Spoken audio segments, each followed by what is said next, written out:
Dora.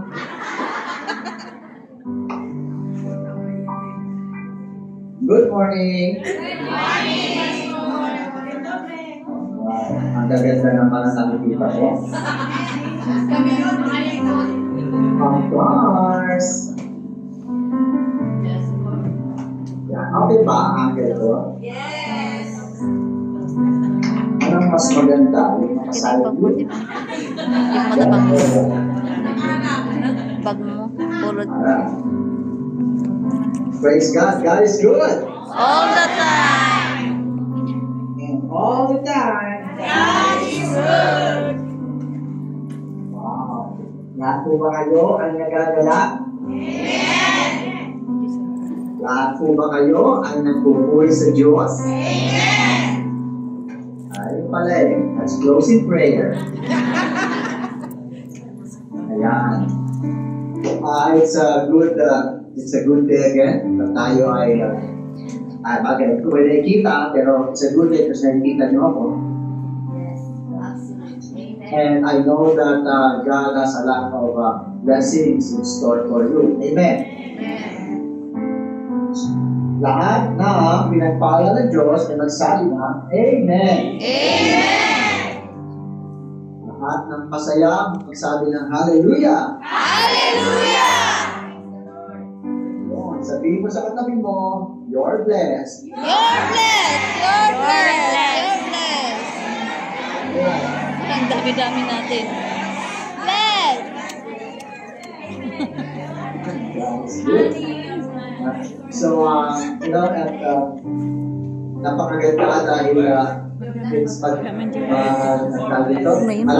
last Sunday of May na, ilang araw na lang ay June. Isa sa mga napakagandang buwan. It's the month where usually mga guwapo ang mga sinigang at yun lang naman. So again, magandang umaga sa ating lahat. Hi Mom and Dad, Agaps, the two girls there, and the brethren there. God is good. All the time. You know, I want to encourage you today because sabi nga talaga, hi brother Ben, you know, thanks, ikaw din ka na. Alright, so, you know, maraming mga sitwasyon ngayon sa mundo nangyayari. Politics man, or sa community. But, you know, we have to be always strong for the Lord. Kasi, bilang mga Kristiyano, tayo ay mga ambassador. Amen? Tanggap nyo ba na kayo ay representative ng Diyos? Amen. Yeah. So, kung representative kayo ng Diyos, kung ano man ang nakikita sa inyo, yun ang magiging reflection ng Diyos sa mga tao. Amen? Okay.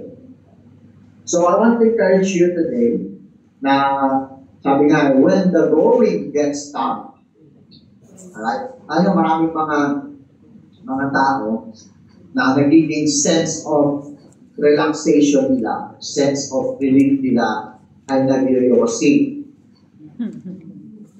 Sino nag-yoyosi dyan? Bigla, ano? Yan, di ba?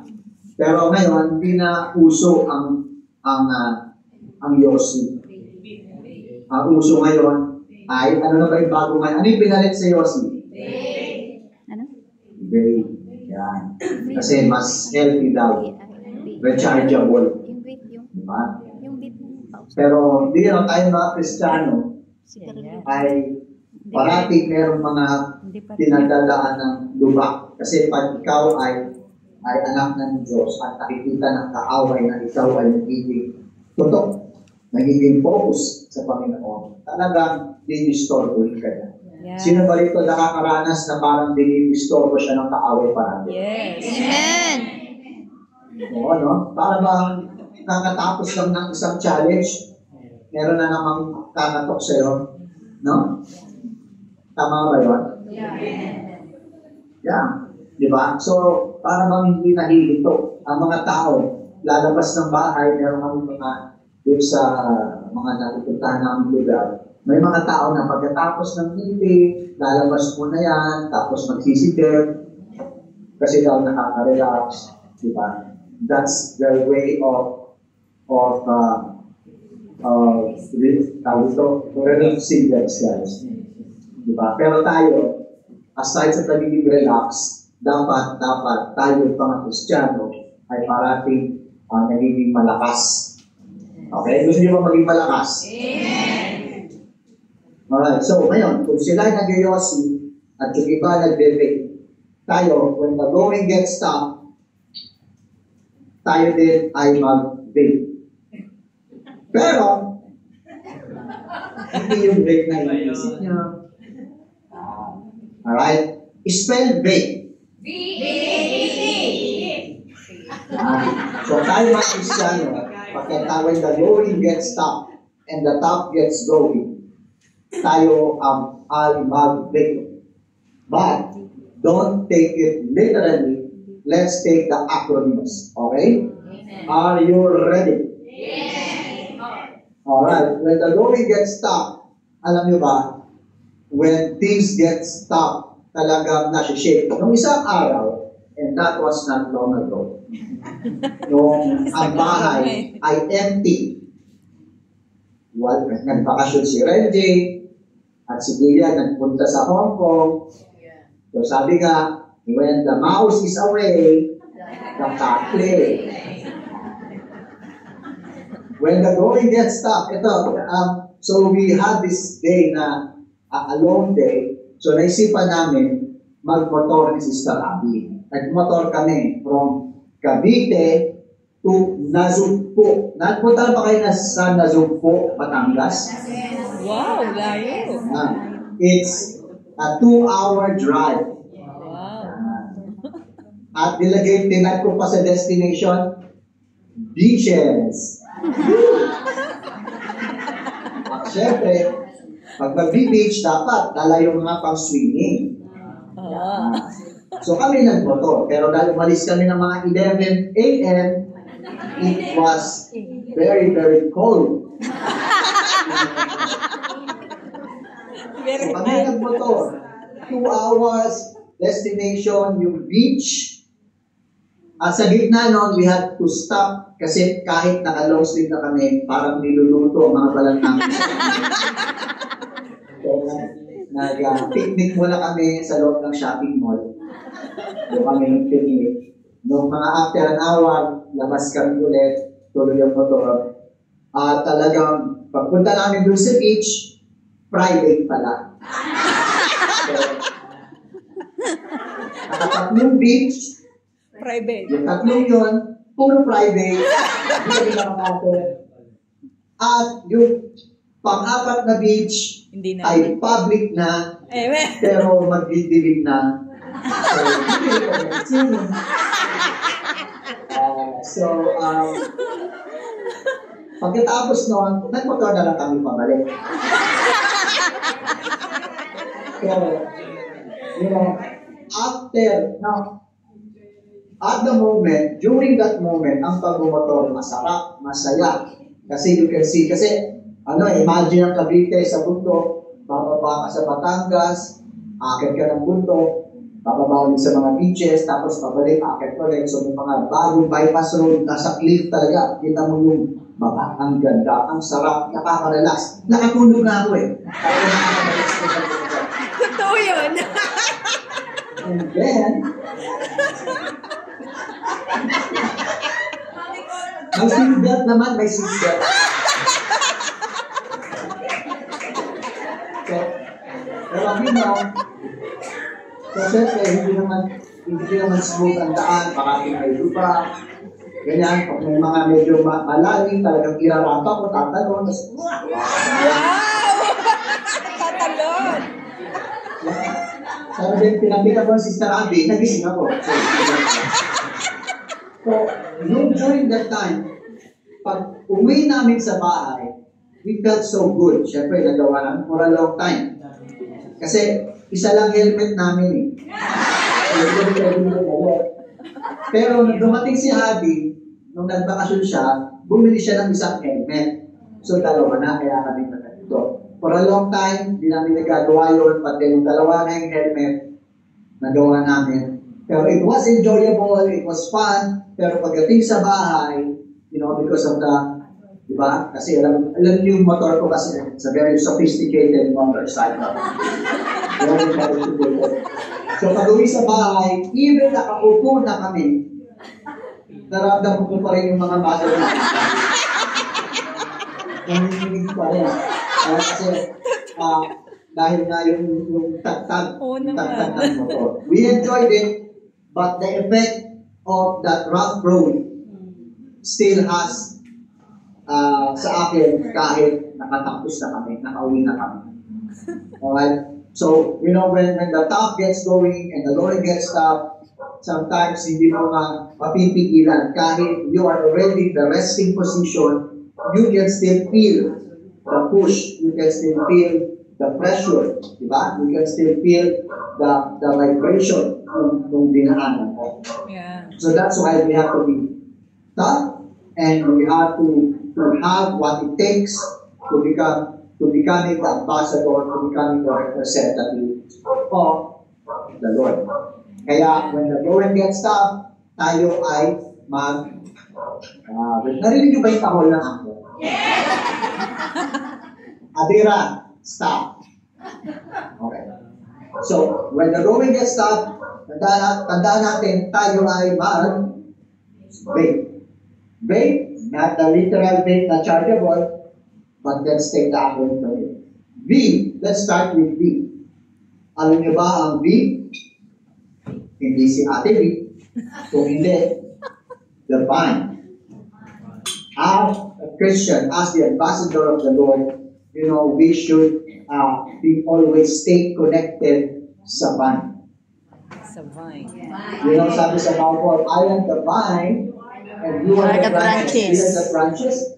Sa John 15:5, if you remain in me, and I in you, you will bear much fruit. And apart from me, you can do nothing. Yeah, So if amen. we are not connected to the vine, no matter how strong you are, Amen. no matter how talented you are, how knowledgeable you are, Yes. if you are not connected, you will be pushed and you will be trampled down by the challenges of this life. Yeah, amen. Why? Because the Bible says, you will bear much fruit, and apart from him, you can do nothing. Apart from the vine, you can do nothing.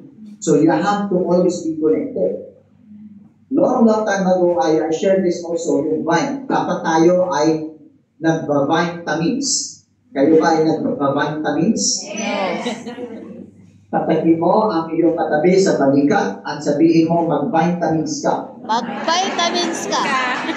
Mag-vitamins ka. Because if you're connected to the vine, pag connected ka sa vine, papasok yung life ng Lord sa iyo. May continuous source.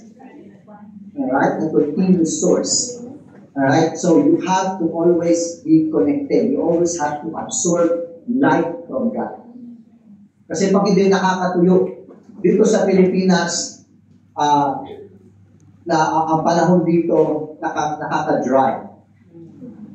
It's, nakaka-dry. And if you do not take care of yourself, talagang, pero ako, it's okay. I mean, see? It's normal. It's natural. Alright? But you have to stay connected. Alright? Wala pa tayo nakikita na branch na sa gabi bumibitaw, sa umaga dumidikit. Pag nangyari yun, tawagan niyo si pastor, magpa-deliverance na doon sa lugar ninyo. Diba? Because ang source natin ay nanggagaling sa vine. We always have to be connected. Amen. And because the vine needs a representation, kung walang branch, saan tutubo ang fruits?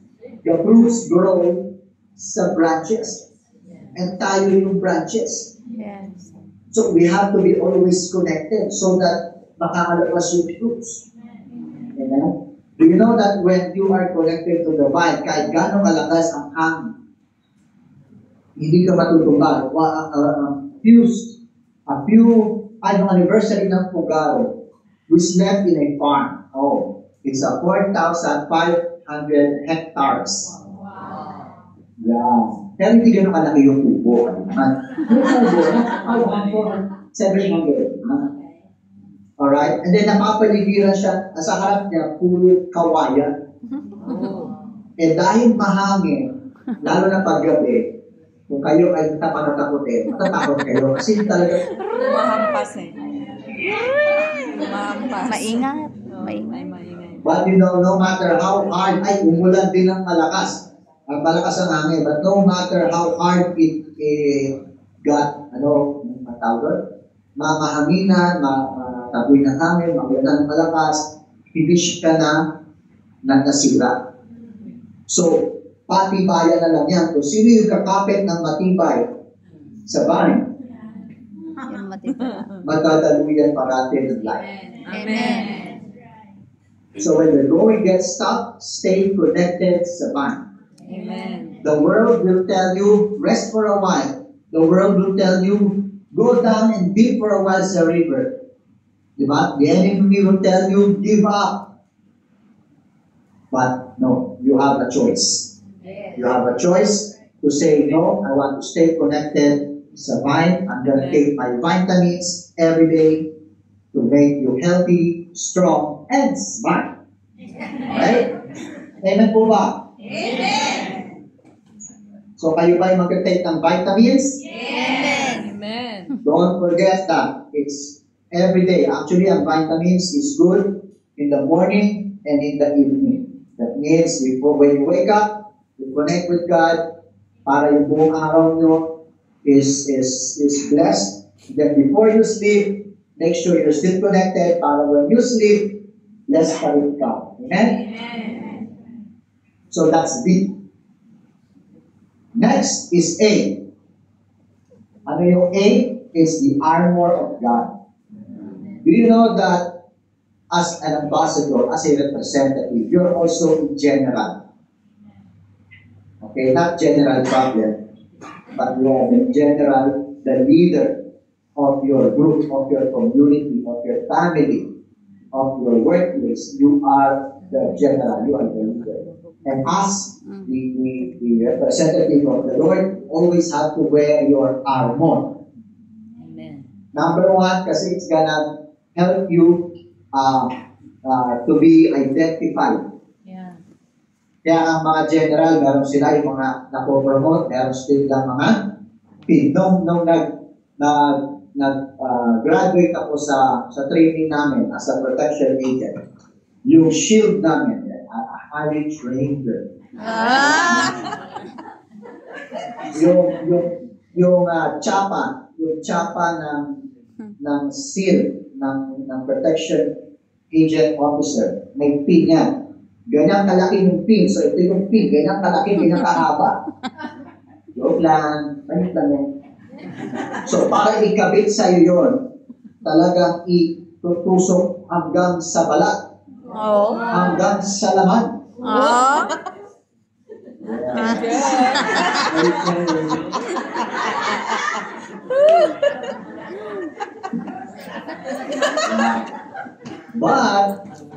But once you have that pin, once you have that chapa, it shows wherever you go, it shows that you are a member of that force. Diba? Meron din kaming uniform, yung member, yung pangalan ng group ninyo. Tagaligtas. Yung group namin is Tagaligtas.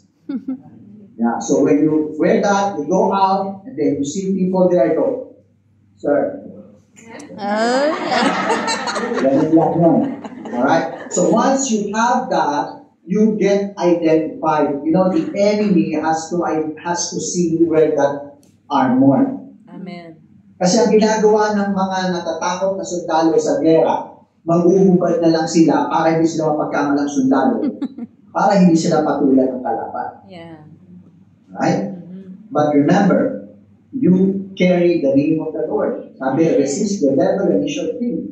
Call upon my name and you will save. You carry God's name. So you have to wear that uniform. Diba? Imagine you're wearing the helmet of salvation. Makita pa lang yung helmet ng mga kaaway, OMG. Lalayo na sila. So, suot natin ang breastplate of righteousness. Diba? Yung sandals of truth, yung sword of the Spirit. Once you're identified, well, the enemy will feel and will tremble now. Amen. Second, about wearing the armor of God, you will always be protected. Diba? When you have the armor of God, when you're wearing that one, ano man ang atake ng kaaway, hindi kayo tatablan. Yeah. Diba? Sabi sa Bible, the enemy is nagtatakon parati ng flaming arrows. Hindi lang arrow, tas flame pa, may apoy. Amen. Ang kaaway, pagka ikaw tinitira, hindi lang siya para ka lang titirahin, parati siya may double action. Yeah. It will not only puncture a wound in your skin, but it will also set you on fire. Imagine that. So kapag hindi ka aware, you allow the enemy to just trample on you, then double dead ka. Naunawan ko ba natin mga kapatid? Amen. So, you always have to wear. Tell your katabi, no, kapatid, wear the armor of God. Wear the armor of God. Wear the armor of God. So, we put on the armor of God so that we can stand.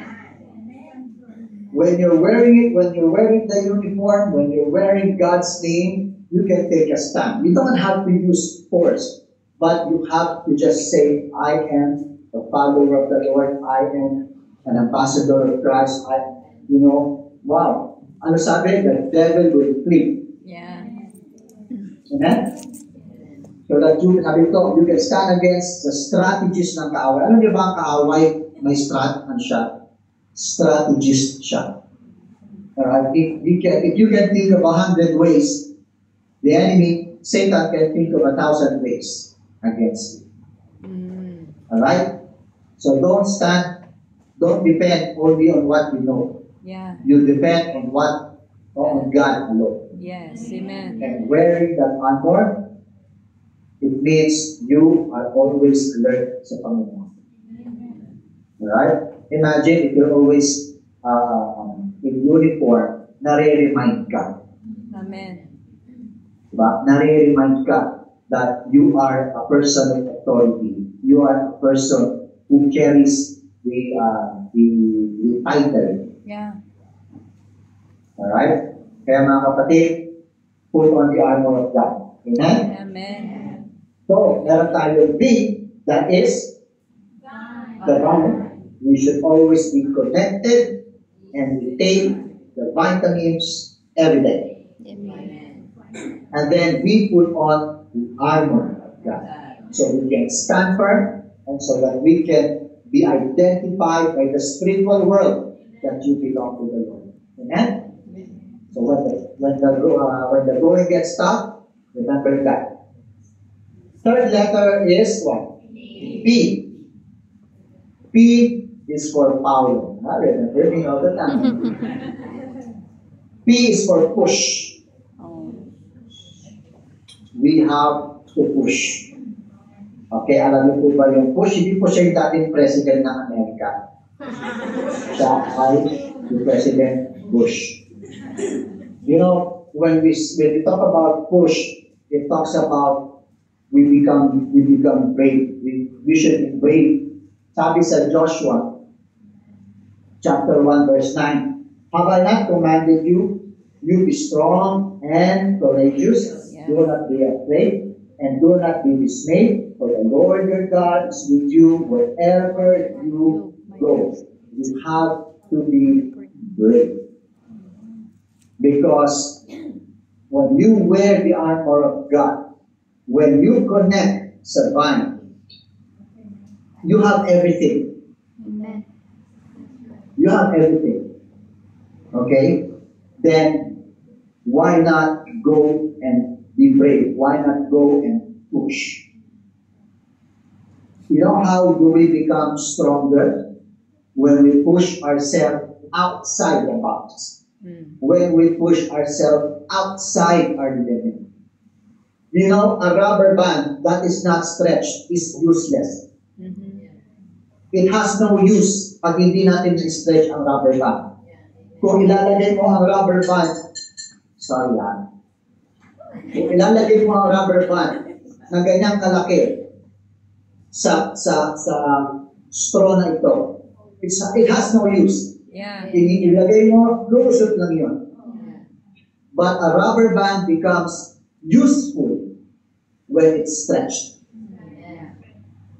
When we are stretched, we become not only useful, but we become mas nagagamit tayo Amen. ng Panginoon. Amen? So we have to step out of that. Kaso lang sa natatakot tayo lumabas Yeah. because we're afraid. You know, ako kasi, I'm an actor.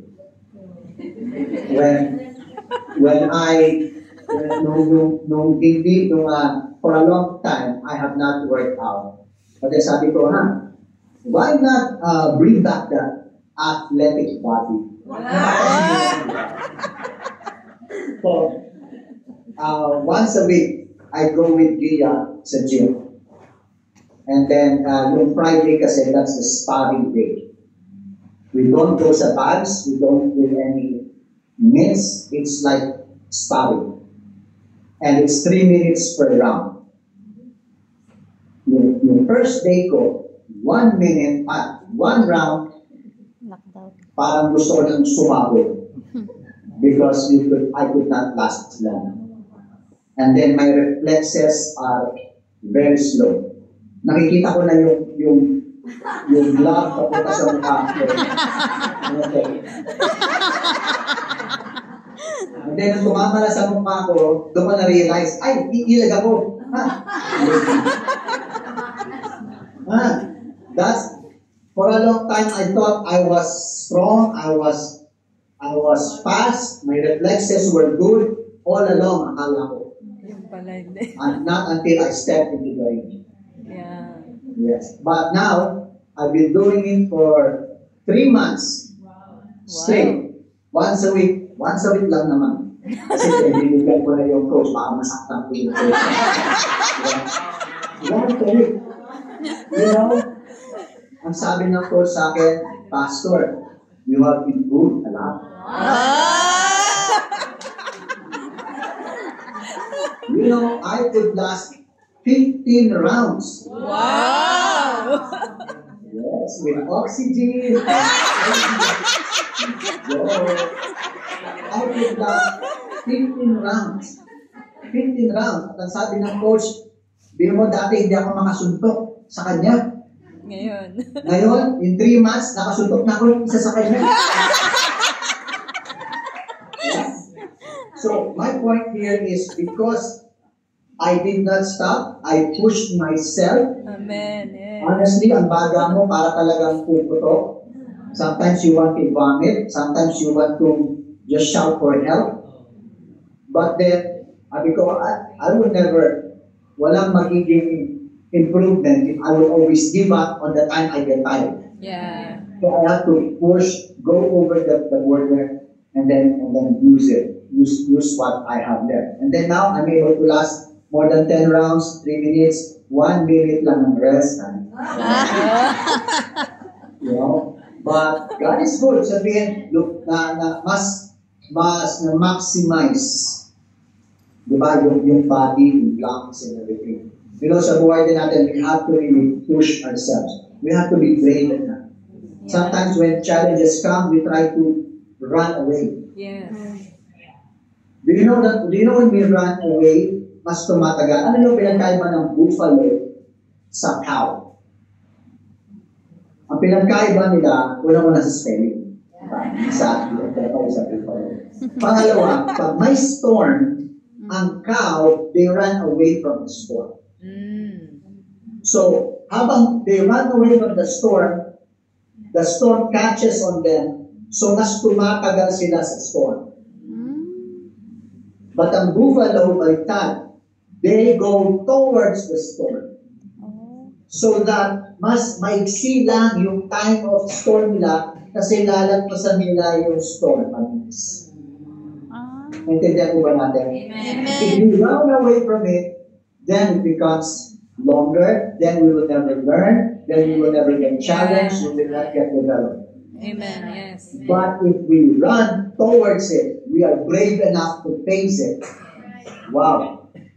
We become more stronger. Yeah. Sabi nga ng mga coaches Pastor, you're strong. Why not join the competition? Sabi ko, next time. Never. And then look at this. Sa Isaiah chapter 42 verse 16. Sabi dito, di ba, ang problema sa lahat pag madilim. Pag madilim o hindi ka makakita, anong sabi? Napuputo lang ang social life mo. Siyempre, hindi ka na makakita. Mahirap mag-travel. Diba? I remember si Gia, during her first year of driving, and habang nag-drive siya, nakikipagkwentuhan sa akin. Tapos, habang nakikipagkwentuhan, tumingin siya sa akin gano'n. And then, hindi niya alam, she was going towards the tree. Buti na lang malaki yung tree, at least di tatagos, diba? But, then sabi ko, Kia, look where you're going. Sabi niya sa akin, Dad, ito pang kailangan ko pag-aralan, how to drive without looking. So, akala natin, ang problema is pag wala tayong nakikita, we also become what? Stagnant, we stop.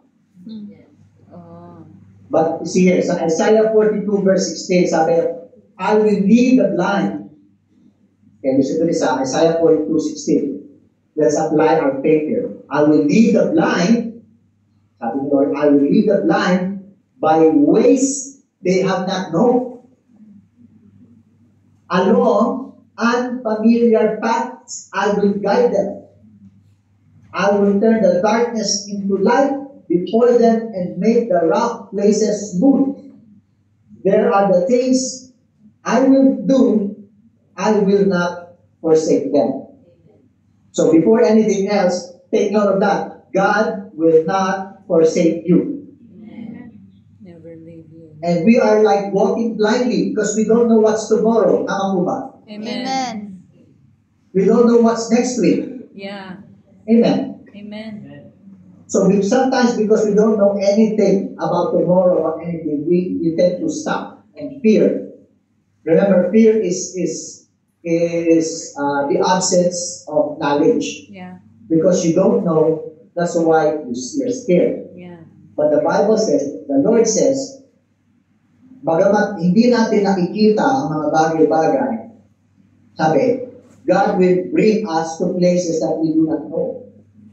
It's normal. It's normal that we always walk on path that we do not know. Yeah. We experience that every day. Diba? And then, the Lord will bring us to unfamiliar paths. Minsan takot tayo sa changes, takot tayo sa mga hindi tayo sure. But the Lord said, I will guide you. I will guide them. Ito pa maganda. Darkness, fine. But once you step into that, there will be light. So dapat huwag tayo matakot. We have to learn to move outside the box. Because God has to use us. Kailangan tayo gamitin ng Panginoon. Diba? Kaya dumarating yung top or dumarating yung challenges sa buhay natin kasi God wants to use us. You know that? Do you know na yung coach ni Lia, I don't know if you always see the video ni Lia, yung coach ni Lia is a Muslim. Oh. Yes. Diba? Actually, hindi naman siya Muslim before, but now he's a Muslim. But, siya na yung nag-initiate na pastor, let's pray na. Amen. Hallelujah. Yeah. There's, sabi nga, talagang wherever we go, Yeah. talagang God is moving. Amen. And then we're praying na siya ay, makabalik sa Panginoon. Amen. And there's a lot there dun sa Jingden, every time we have that prayer, and then we'll encourage them. Yung iba doon starting to open up na, yung iba doon starting to, so sabi ko, now we know the purpose. Yeah. So, guys, and ang owner kasi, yung family ng Vietnam is they're all Christians. Para syempre, yung mga students and coaches, hindi naman nila talaga hawakan. But we have the blessing to share the gospel with. Amen. Amen. So, but we have to really push.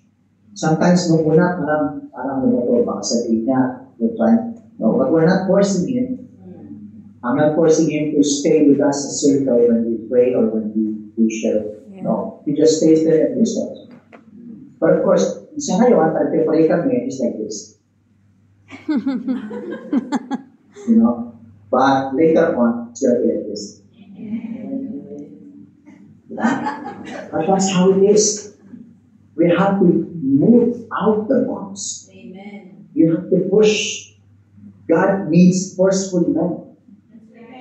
Demanding of toughness because God wants us to be used. God wants you to stand out there as an ambassador of the Lord. Amen? Amen. So, are you okay? Amen. So you have V for vine. That means staying connected and taking the vitamins every day. And then we have the armor of God. That means standing firm and wearing the uniform to show that you are the man of God, the ambassador of the Lord. Amen?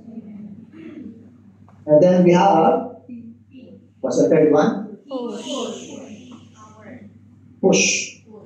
We have to go and really push ourselves to the limit, push outside the box, be brave, and allow God to really maximize your capacity.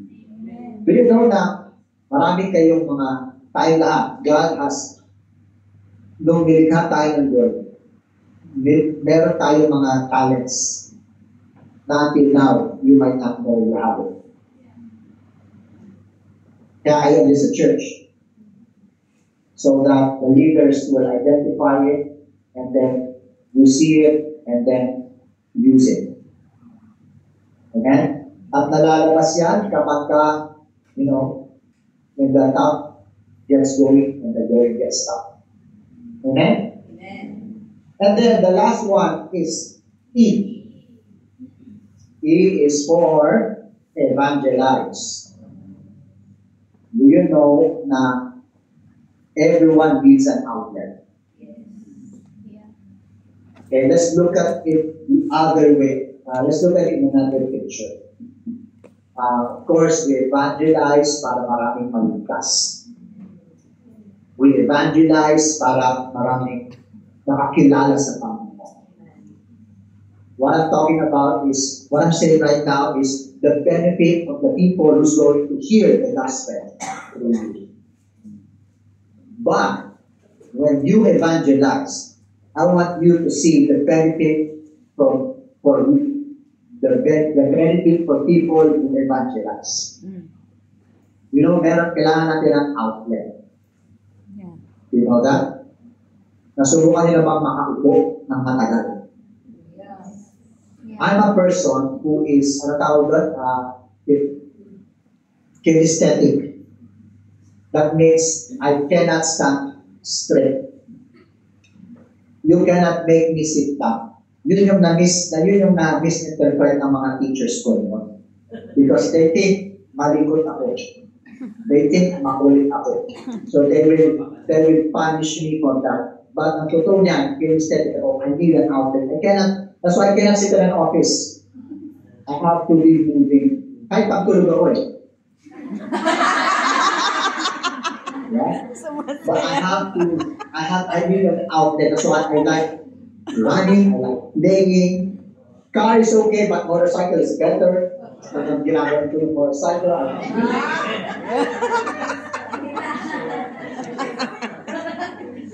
No.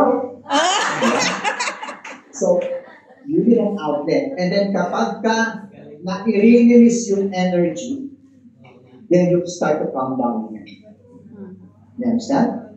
So, same thing. Do you know that when you are full of God, when you are connected sa vine, Yeah, amen. when you take your vitamins every day, imagine the life that is overwhelming. Yeah.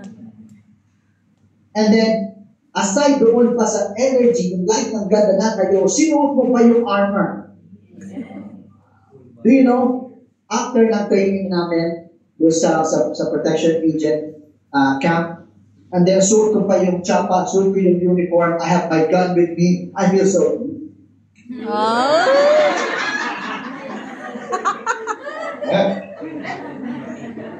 Yeah. You need an outlet. So, puno-puno ka ng light ng God, and then you are that person now, I need to push myself to the limit. Saan mo ilalabas yun? You know that when you share the gospel, it will satisfy you. Amen. I'm talking about the benefit for that evangelizer. Yeah. Evangelizer. Diba? Of course, we all know the benefit sa mga magtatanggap kay Lord. But to you, when you share the gospel, when you evangelize, Yeah. wow! Na ilalabas mo yung kulong ng pag-connect mo kay God. Amen. Yeah. Sino dito yung may gift ng cooking? Yeah, diba? Cooking. How do you feel when they don't let you cook? Diba? How do you feel when you know, kung ikaw ay basketball player, yung musicians na lang. You know, in Peng Chao, ang daming musicians. Yeah. And they really come to church and like listening sa preaching, and then they can't wait to say, Lord, I can play. Why? Kasi, that's their energy. They want to play. Yeah. Diba? Better than musicians. Alam niyo ba, until now, nangangalit pa ako sa drums, ha? Kaya naghawak ko yung drumstick, din nakakahamot ko talaga. So, you understand? Yeah. You know, when you are full, when you're connected Yes. with the life of God, when you are connected sa life, sa vine, you're full of that vitamins, you need an outlet. You know that? And then the benefit of this, aside from being satisfied because you're able to release the energy that God has given you. Sa, di ko nalagay yung verse. I forgot which verse is this. Sabi, therefore, since we have been justified through faith, we have peace and with God through our Lord Jesus Christ, through whom we have gained access by faith into His grace and which is now stand. And we boast in the hope of God. Firstly, not only so, but we also glorify in our sufferings because we know that suffering produces perseverance, perseverance produces character, character produces hope, and hope does not put us to shame, because God's love has been poured out in our hearts through the Holy Spirit who has been given to us. So, maraming na de-develop sa atin when we evangelize. Yeah, amen. You know that what I do here is kasi alam ngayon dahil naging overused na yung may dala kang Bible, lalapitan mo yung mga tao. So what I do, syempre ko yung favorite ko. Pandesal. Yes. You know, I go to sa mga construction worker, pero I don't immediately share the gospel. Bibigyan ko lang lalo pag bago pa lang sila, I'll just give them pandesal. And then I go, God bless. Alis sila. Okay. Sa pangatlong pandesal, Doon na. di ba? Hindi na sila makakatanggi sa akin. Yes. Sagot ko yung breakfast nila tuwing umaga. Di ba? Then I will let them know muna. Papakilala lang ako and then I'll just pray for them. I do not share the gospel pa. I'll just let them know, I'm Pastor Paulo po, ganyan. Can I pray for you? Alright, sige. Wala masama doon. I'll pray. And then after ng pangatlong prayer, at anim na pandesal, when I say, sige lang, can I, gawin mo na yung trabaho mo bro, but can I speak? Can I talk? Sige po. Di ba? Nakakilala sila. Amen. Pero mo, nakakain ako ng pandesal, nakakain sila ng pandesal. Amen. Napapipray ko sila, and then nakatanggap sila kay Lord. And then, yung mga nakatanggap na kay Lord, yun lang, dalaw lang sila kanila, every time na pupunta sila, share, droplets sila, katrabaho sila eh. Yung mga trabador, katrabaho din sila. So, droplets lang of word. Droplets of word. Droplets of word. Yeah. You know? And then, that's how it is. Ngayon, namimigay ako ng, I bought these card verses, and then I just gave them. Sa dami nila, I don't remember their faces much. Kaya sabi ko, Pastor, di mo ako naalala. Ito nga, inipid ko yung verse sa ID ko. Sabi ko, ginawa niyang anting-anting. So, hindi natin. Hindi siya anting-anting. Yan ay babasahin. Anting-anting. Sige po. Akala niya ang totoo ka sa kanya. So, our point here is this. You need an outlet. You know how I enjoy it? Nagmumotor ako eh. Araw-araw eh. No? Ano ka sa bumigising? I wake up 6 a.m. Kasi pag hindi ako gumising ng maaga, maubusan ng pandesal. Yeah. So, gising madaling umaga, 6 a.m., bibili ng pandesal. Tapos, doon, pag uwi, mamotorin ko din yung mga yun. Mga trabahador, yung mga guard, o sino man. Nung nakaraan, yesterday, mga senior. Wow. Amen. Pero paunti-unti lang po yan. Kasi mga sarado, dekantado, so, unti-unti. Siguro mga ilang pandesal pa.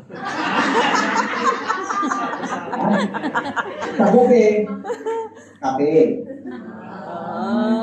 So, unti-unti. Parang point is, you have to really have an outlet of what you've been taking from God. Amen. Amen. So when the tap gets going and the going gets stopped, tayo ay mag-vape. Not the vape na chargeable, Yeah. but the vape, which means vine, staying connected sa vine, standing firm and putting on the armor of God, pushing ourselves to the limit, not being afraid, Yeah. Evangelize. and evangelizing, because when we evangelize, we push ourselves to developing good characters and at the same time feeling satisfied. Amen.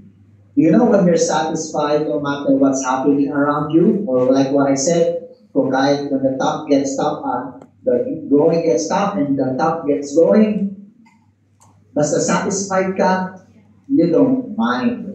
Yeah. Amen? Amen. You're one strong general of good. You're one strong ambassador of good. Amen? Amen. So, God is good. All the time. And all the time, God is good. kaninong baby yun? Oh, so cute. Yes. So cute. Oh. Baby ng church. Alright. Giant cake for me. Okay. So again, mga kapatid, I want to encourage you, talagang, the world today is not getting any better. Yeah. Challenges gets higher and tougher. But let's be reminded, before we close in prayer, let's be reminded to always stay connected to God, put on the armor of God, push yourself to the limit to become stronger. At the same time, let's evangelize. always. God is good. All the time. And all the time. God is good. Let me pray for you. Let's bow our heads and close our eyes. Jesus, we thank you. Thank you for the reminder. Yes. Thank you for using us, Lord. Thank you, Lord, for giving us these challenges that you may be able to use us, that we may be able to develop as a better, effective warriors of Christ. I speak blessing for my brethren. May your most precious blood cover them. Bless their work, bless their health. Thank you, Lord, for everything. In Jesus' name we pray. Amen.